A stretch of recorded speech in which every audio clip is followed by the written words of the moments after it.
si Spider-Man! Gusto ko na lamang maglahalan tayo. Salamat po. Love you, Spider-Man!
Pakita na natin yung suporta.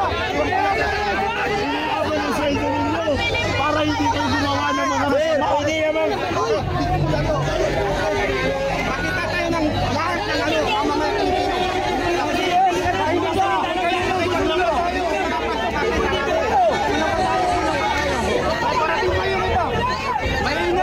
diskusyon lang.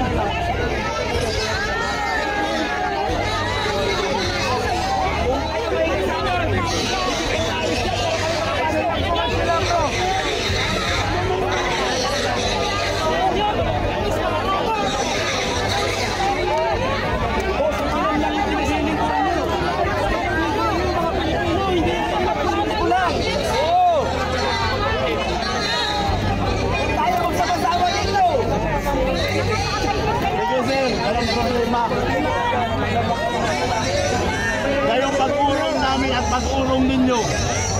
Pag sinakop yung bansa natin, kayo na lang. Kasi ganyan kayo, taga-sipid kayo. Kami, pusang loob ang amin. Sa damdamin natin pagtatanggol. Pero sa inyo, wala kayong pagtatanggol. Di ba? Pag nagkagera, kayo na lang. Pag meron ulit sa pungkukon, pasensya na, wala na kami puso sa mga pulis.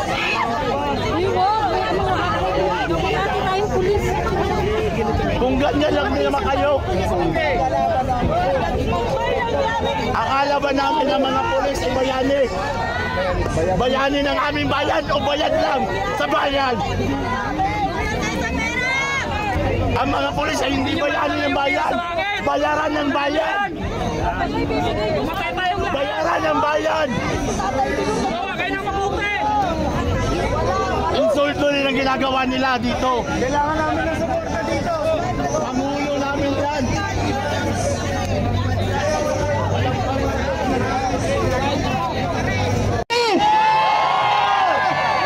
60 billion!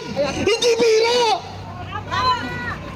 Huwag niyong babuyan dahil hindi niyo alam kung ilang tao yun! Maniwala!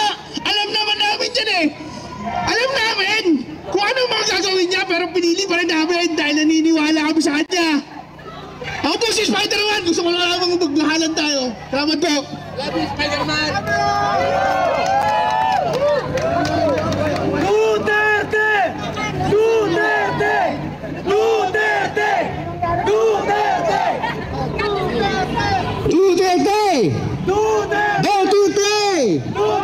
Duterte! Mahal namin ama ng sambahan ng Pilipino. Allahu Akbar sa mga kapatid natin Muslim. Allahu Akbar! Nas! Allahu Akbar! Actually po mga minamahal kong kababayan, mga kapatid kong Muslim or Christian, kayo na po dapat punong-puno natin ng mga kapatiran natin Muslim. Dahil oras ng pag-aayaw namin pagsasamba namin. Ngayon, tapos na po ang pagsasamba namin tarawih. Nandito na kami lahat. Nandyan po ang ating mga kapatid na Muslim sa Quirino, sa Quezon City, lahat-lahat po, kalat sila sa Iligan City, sa Cebu, para sa kapayapaan ng mga kapatid natin, Muslim or Christian, dahil sa ginawa nila sa ating mahal na Tatay Digong. Allahu Akbar! Papayag ba kayo? Papayag ba kayo na masira ang kinabukasan ng ating mga anak, pati ang ating mga apo? Hindi! Nasaan ang due process of the law? Mga kapatid namin, mga taga-Supreme Court, huwag kayong bias! Kaya nandito po kami para tingnan, para ipahayag, sabihin sa lahat ng mamamayang Pilipino, Muslim o Mano-Christian sa buong mundo na hindi po karapat-dapat ang ginawang pag-aaresto sa aming pinakamamahal ng aming Pangulong Tatay Digong Duterte. Allahu Akbar! Allahu Akbar! Mga minamahal kong kapatid, mga Muslim o Christian, yung hindi po nakakakilala sa akin, ako po ay full na sumuporta sa ating kunwaring unity daw, unity. Piki, nabudol tayo, hindi pala totoo yun. Isa po ako sa gumastos na oras, pati yung kunting ano ko, ay ginastos ko para sa unity na hindi pala totoo. Kaya nandito po tayo para wakasan yan, tulukan yan, tapusin yan. Allahu Akbar! Mga kapatid, ako po si Sultan Omar Sharif Hamdag Pungbaya. I was a former Manila Golden Mosque administrator during the time of my Tatay Digong Duterte. Nandiyan po ang aking kuya, yung pumalit sa akin, mga kasama namin, mga taga-Green Hills. Nandiyan po sila, si Kuya Jerry Magarang at ang kanyang mga kasamahan. Marami po kami, nandito na kami para sa kapayapaan, tagumpay ng ating mga kababayan, Muslim o Christian. Allahu Akbar! Allahu Akbar! Assalamualaikum warahmatullahi ta'ala wabarakatuh. Magandang gabi po sa inyong lahat, sa lahat po ng supporters na Duterte. Alam mo naman po natin sa sarili natin na hindi po ligid sa ating kaalaman, hindi po tayo lahat Duterte. Pero dahil sa pinaiiral natin po ang tamang batas, nandito po tayong lahat at pinagbuklod-buklod po tayo lahat. Sa kadahilanan nandito po tayo, ako po yung nakikiusap sa mga kapulisan at kasundaluhan sa loob ng Villamor. Huwag po sana natin kalimutan ang pinangako natin sa taong bayan na ipagtatanggol natin ang sovereignty ng Pilipinas. Ngayon, parang nangyayari, huwag po nating suwayin yan. Huwag po tayo makinig sa mga dayuhan. May sarili po tayong batas na pinaiiral sa Pilipinas. Hindi po ba kayo nakukonsensya? Muslim, Kristiyano, nagsama-sama rito, Ilocano, Bisaya, from Region 1 to 13, nandito lahat para pairali ng batas. Huwag po nating suwayin yan. Doon po sa mga kapulisan, pinag-aaral po tayo ng mga magulang natin.